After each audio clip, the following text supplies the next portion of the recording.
రెండేళ్లలో హైదరాబాద్ మహానగరంలో ప్రతిరోజు తాగునీటిని సరఫరా చేసేందుకు తెలంగాణ సర్కార్ నడుం బిగించింది. ఇందుకోసం 7,360 కోట్ల వ్యయంతో గోదావరి ఫేజ్ 2, 3 తాగునీటి సరఫరా ప్రాజెక్టులను నిర్మించనుంది. ఇదే ప్రాజెక్టు ద్వారా మూసీ పునరుజ్జీవము చేపట్టనుంది. ఈ మేరకు ముఖ్యమంత్రి రేవంత్ రెడ్డి సోమవారం శంకుస్థాపన చేయనున్నారు.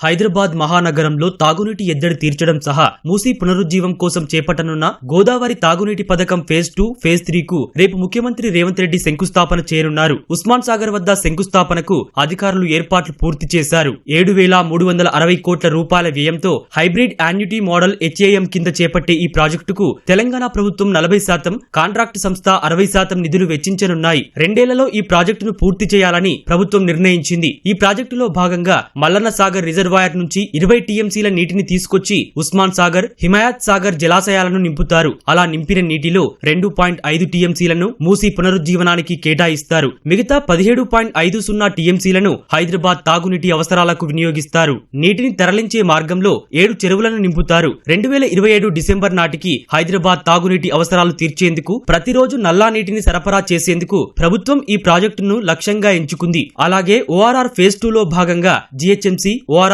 పరిధిలోని మున్సిపాలిటీలు, మున్సిపల్ కార్పొరేషన్లు, గ్రామ పంచాయతీలకు తాగునీటి సరఫరా చేపట్టిన ప్రాజెక్టును ముఖ్యమంత్రి రేపు లాంఛనంగా ప్రారంభిస్తారు. 1,200 కోట్లతో చేపట్టిన ఈ ప్రాజెక్టు ద్వారా 71 రిజర్వాయర్లు నిర్మించారు. వీటిలో ఇటీవల కొత్తగా నిర్మించిన 15 రిజర్వాయర్లను రేవంత్ రెడ్డి ప్రారంభించనున్నారు. వాటి ద్వారా సరూర్ నగర్, మహేశ్వరం, శంషాబాద్, హయత్ నగర్, ఇబ్రహీంపట్నం, ఘట్కేసర్, కీసరా, రాజేంద్రనగర్, షామీర్పేట్, మేడ్చల్, కుత్బుల్లాపూర్, ఆర్సీపురం, పటాన్ చెరు, బొల్లారం సహా మొత్తం 14 మండలాల్లో 25 లక్షల మందికి తాగునీరు అందుతుంది. కోకాపేట్, నియోపోలిస్ సెజ్కు తాగునీటితో పాటు మురుగునీటి వ్యవస్థ కోసం అభివృద్ధి చేసే 298 కోట్ల ప్రాజెక్టుకు కూడా రేపు సీఎం శంకుస్థాపన చేయనున్నారు. రెండేళ్లలో పూర్తయ్యే ఈ ప్రాజెక్టుతో 13 లక్షల మంది లబ్ధి పొందనున్నారు.